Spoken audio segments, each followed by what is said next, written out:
this was actually a suggestion from one of my lovely viewers, so I can't take all the credit for this. So thank you. I thought it was a fantastic idea. Some of you may know that we did a map of the German Empire in 1914, and that video did quite well. So you guys seem to enjoy, I guess, the premise. So we're going to be doing something similar here, and I believe that this map should be accurate as of 1914 also. So a bit of history and geography blended, which is one of the things we like to do on this channel. So I really hope you guys enjoy. Excuse me. So with that said, I think we'll just get started. It's quite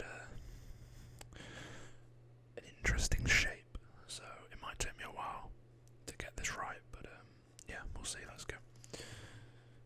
So I'm going to start all the way over in the west because I think the eastern side is quite easy to draw, so if we get the west side right, then the east should just fall into place.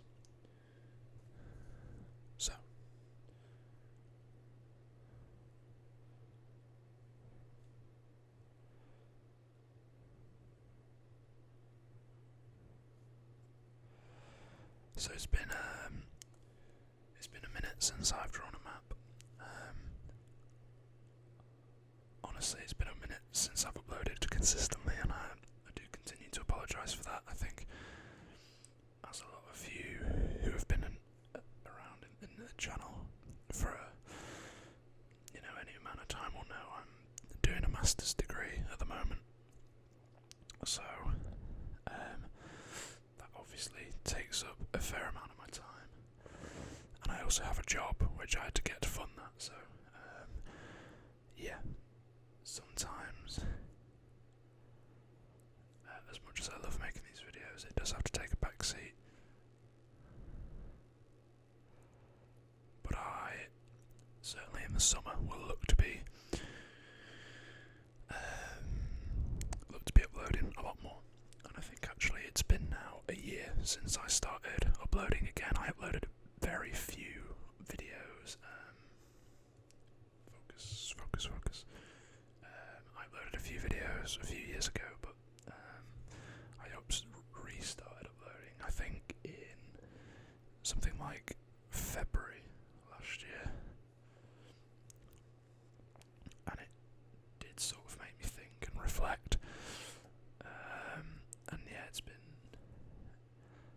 so much fun, and you guys have been really, really supportive. So the only thing I can say, and I continue to say it, is thank you.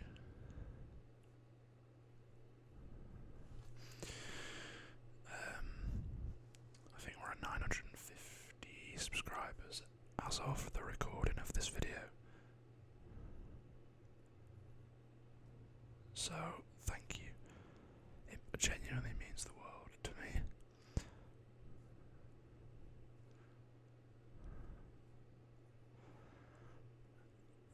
And, yeah, you guys all know that 1,000 subs has been a big goal of mine for a while, so we're creeping up on that. So, once I've drawn, once I've drawn this map, we will talk a little bit about Austro-Hungary and a bit of context around the map, more of the history side of it rather than just the geography itself.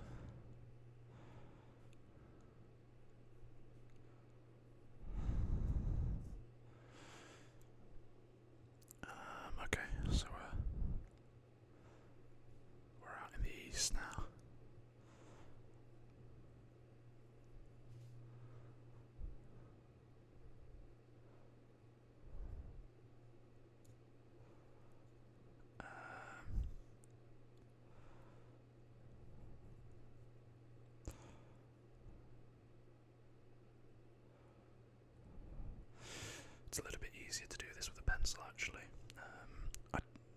I do most of my other maps with a pen, with like a, I guess like a marker, almost like a marker pen.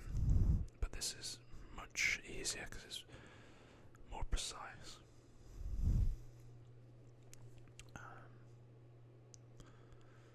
So actually, I want about where I am now. I want that to match up with somewhere over here. So let's do this bit as well.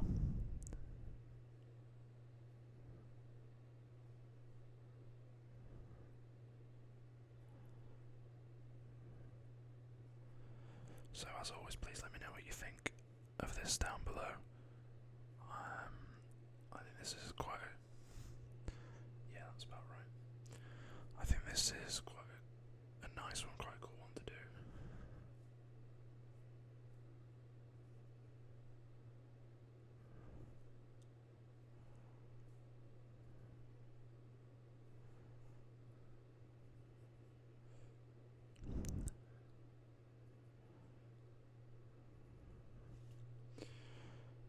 Okay.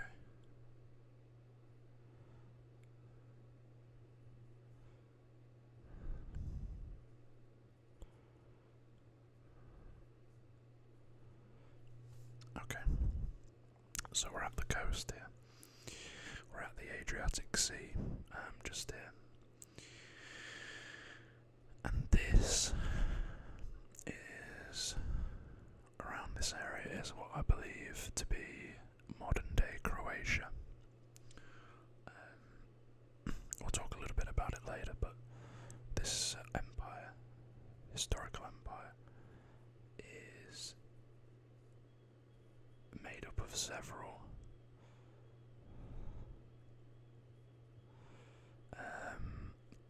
countries nowadays, if that makes sense.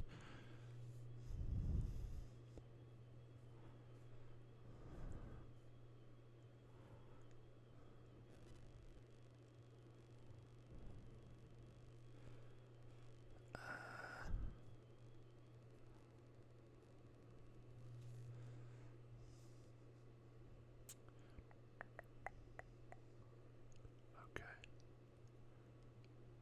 So that's the very southern tip right there.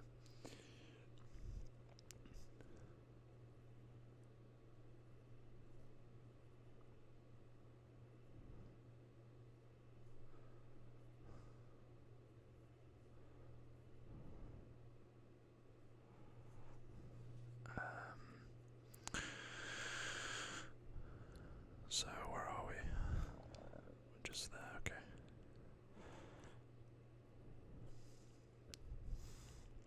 It's actually not taken as long as I would have thought to draw.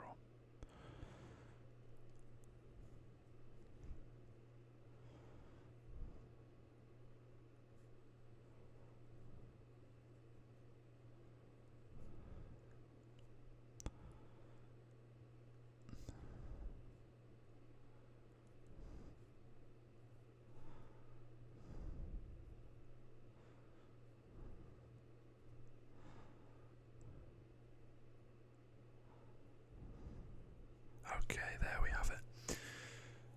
To be honest, I am pretty darn happy with that. Well, actually, just there's a few little islands here.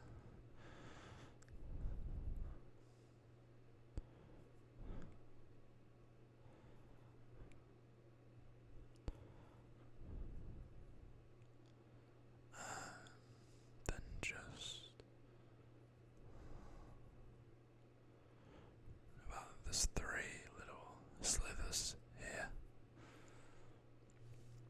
and then a little bit further down here.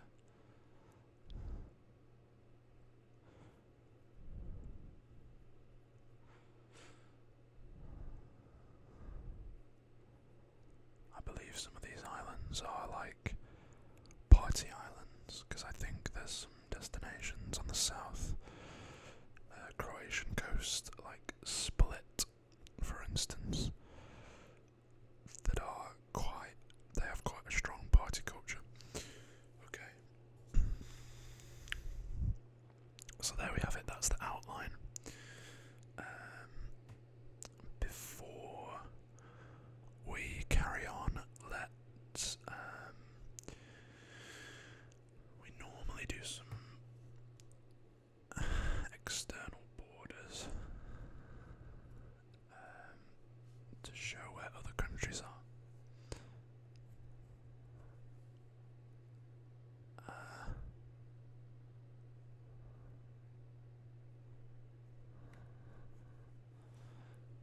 So these dotted lines are just denoting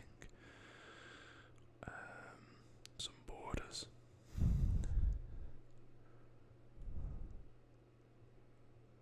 Where do I want to be? I want to be here. I'm just going to do that as a relatively straight line. It's a little bit wiggly, but it's difficult to do with a dotted line.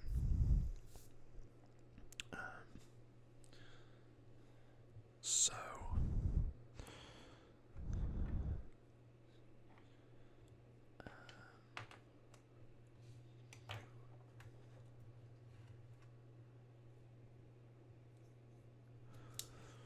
up here is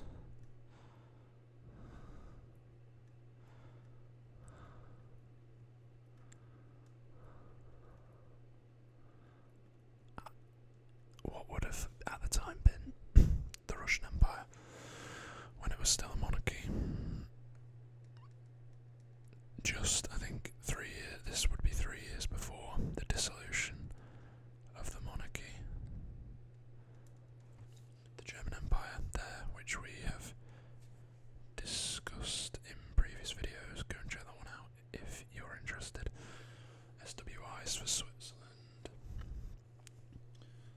Down here.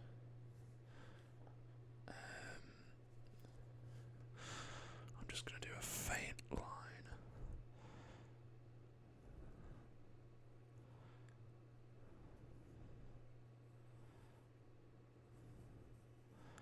Sort of denote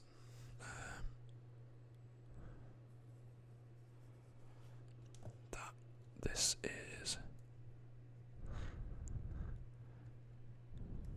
that's Italy. Then down here we have the likes of Serbia. There's Montenegro down here.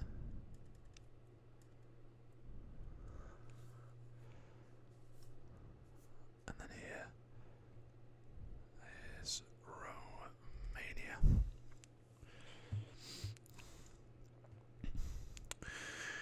So, what we normally do first is add some cities, so let's do that. Now we've got quite a number of notable cities here, many of which are capitals in their own right. Now, in the modern day,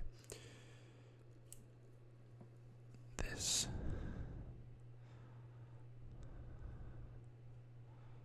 is Prague, the modern day capital of the Czech Republic, a place I've actually been to in real life.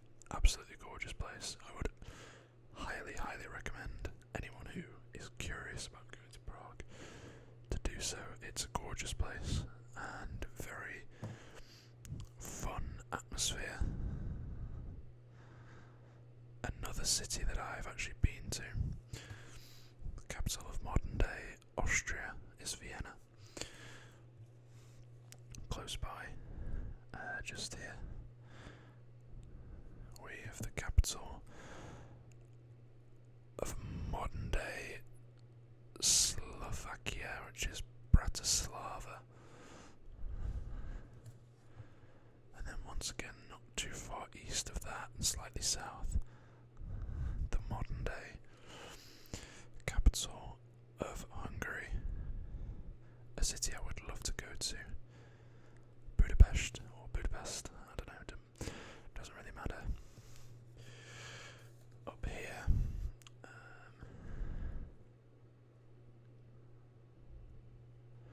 about here,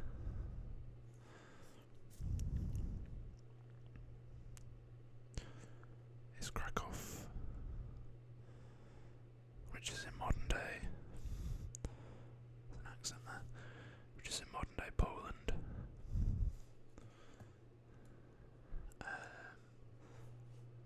And then here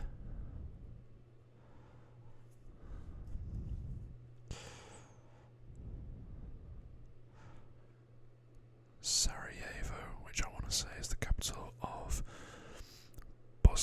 Herzegovina, I think. I believe that's correct.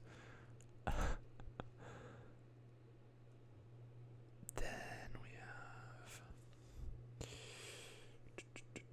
about here the modern day capital of Croatia, Zagreb.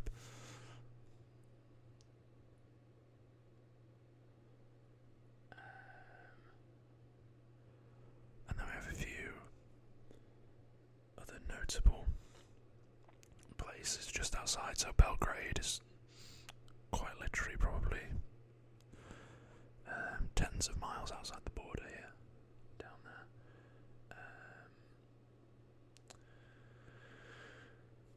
So yeah, that's all the cities I think we'll add.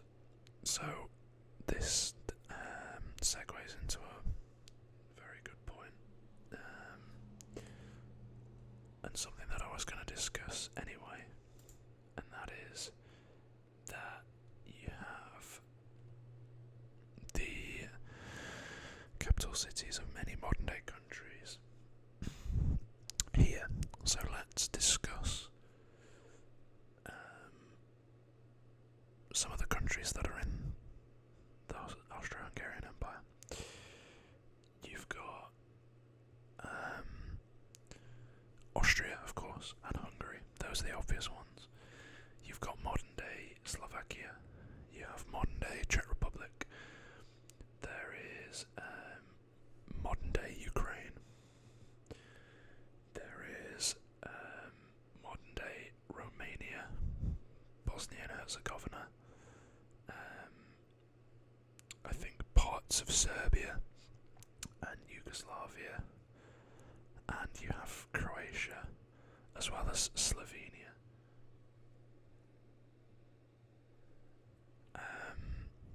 So I can't remember how many that is, maybe 7 or 8 countries are represented, and that. Okay, apologies, there was a loud noise, so I had to. I'm gonna have to cut that. So yeah, many modern day countries, and that was reflective in the fact that there was diversity of culture in this empire. While we talk about that, let's do a little bit of shading here.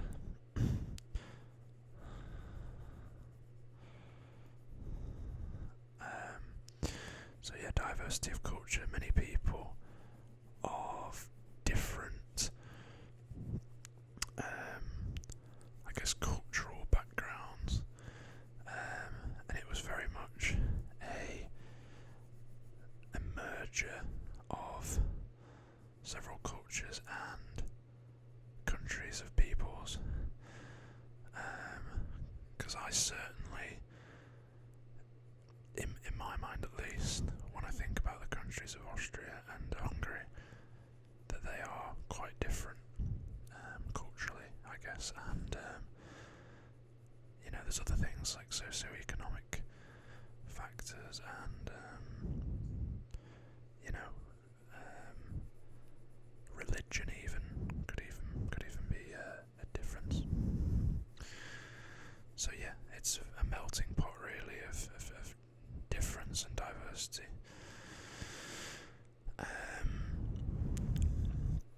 We have an empire that didn't actually last for that long.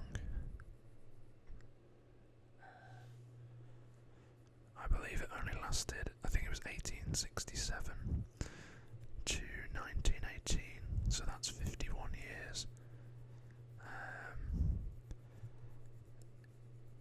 So actually, in the grand scheme of things, when put into perspective, not very long at all. And let's just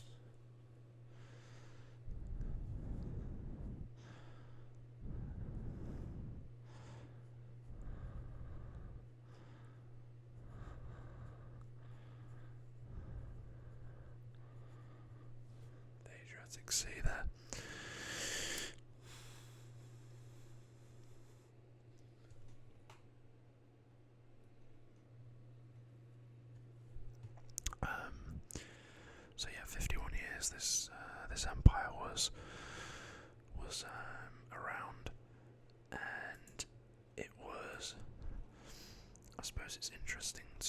think about the power dynamic, it was a union of two kingdoms. It wasn't necessarily just one kingdom, it was a union of the kingdoms of, well, I believe it was known as, I think it was Silithania, I think, which was like parts of Austria, and then the Kingdom of Hungary. And I think it came about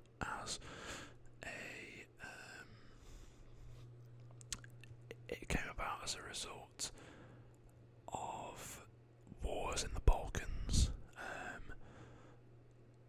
and yeah, it was a union, as I say, emerging of cultures, and it inevitably ended in 1918 with I think it was Hungary that declared that they wanted a dissolution of the union, and I think there was some kind of revolution or reform in Hungary around that time. So it's, I think, most well known for being a central power in World War One. Certainly for people who aren't necessarily history nuts. That's certainly the way I was introduced to it in school. And yeah, so it was an ally of the German Empire. And I believe it was actually in Austro-Hungary where Archduke Franz Ferdinand was shot, and that was obviously the event that caused the start of the First World War. I think there was unrest. I think it might have been in Sarajevo actually. There was unrest. The Balkan states has always been a very volatile area in terms of conflict, and so I think there was conflict between Austria-Hungary and Serbia, and I believe it was Serbian loyalists who did it. So that was the event that triggered the First World War. Yeah. I don't think it's always been. It had always been this large. I think Bosnia became part of the Bosnia became part of the empire later. I think actually in the 20th century. There was I can't remember exactly what year it was, but I think it was something called the Bosnian Crisis, and that somehow led to Bosnia becoming assimilated into this empire.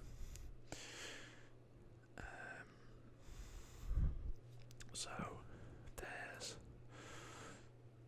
a couple of areas that I guess historically these places have been known as this, but I don't necessarily think they're known as it anymore, so I'll do it faint. There's Transylvania. Up here is Bohemia, which I believe might have been a kingdom way back when. There's Galicia up here.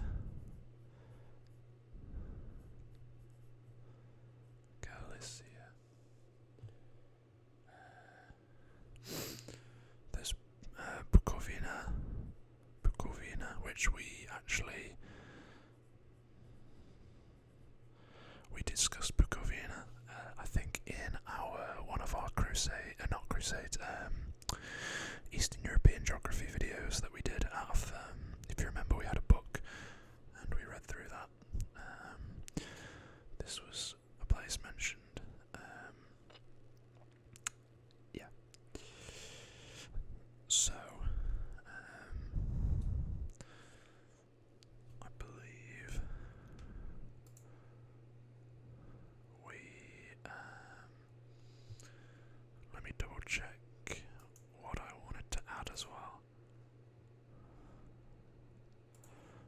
else? There's a couple of other things that I wanted to mention.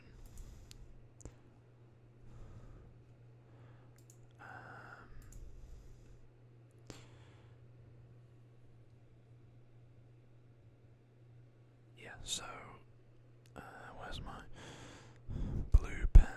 So it's just about here. We've got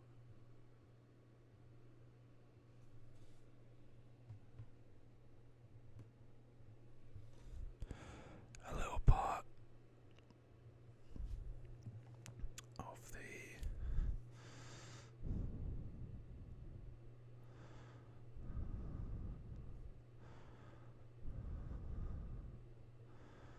Danube River. So rivers are always something that we like to add.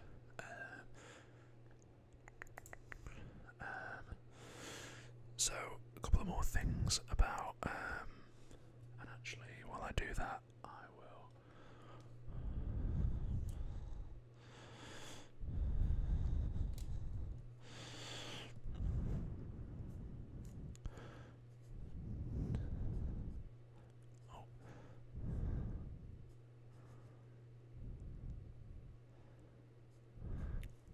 let's just pretend that I didn't misspell Austria. I think I actually misspelled Austria in another video as well.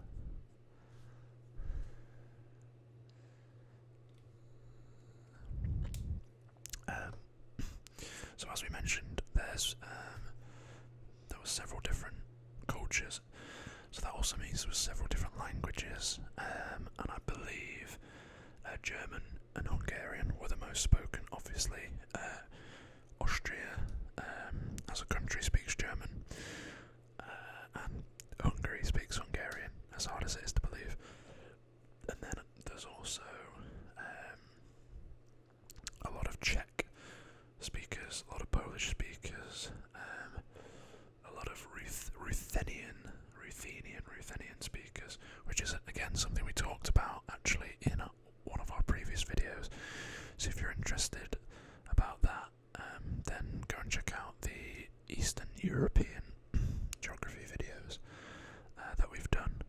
And then we have some smaller quantities of Romanian and Slovak and Slovene, and then actually a little bit of Italian, because I think some of this here, some of this area around here is actually modern day Italy, so there was some Italian speakers, and I believe the population of Austro-Hungary was just over 50 million at its peak. So that's obviously a huge number of people, and I believe it was the second most populous country in Europe at the time. So yeah, a large number of people from different backgrounds, speaking different languages, so I think it certainly would have been an interesting place to live. Having said that, things like transport links obviously weren't as developed back then, so I guess parts of the empire, which are split nowadays by the borders, potentially would have looked very different, and there may not have been much mingling between the different areas. I'm not too sure about that, but yeah, I think it's interesting to think about in any case.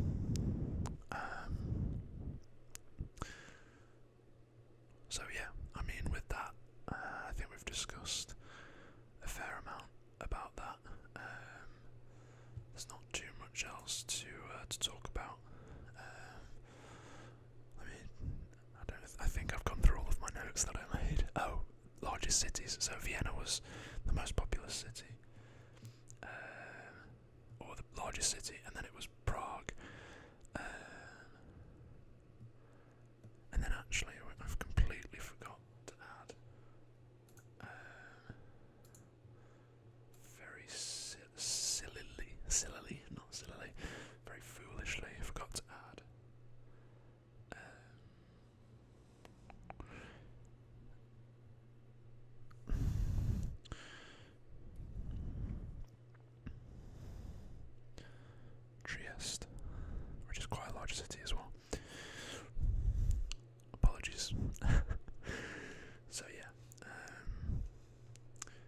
interesting, you know, considering we have our perception of all of these cities being, well, a lot of them being capital cities of their own respective countries now, to think that they were all, you know, under the same umbrella, I guess, at one point, is an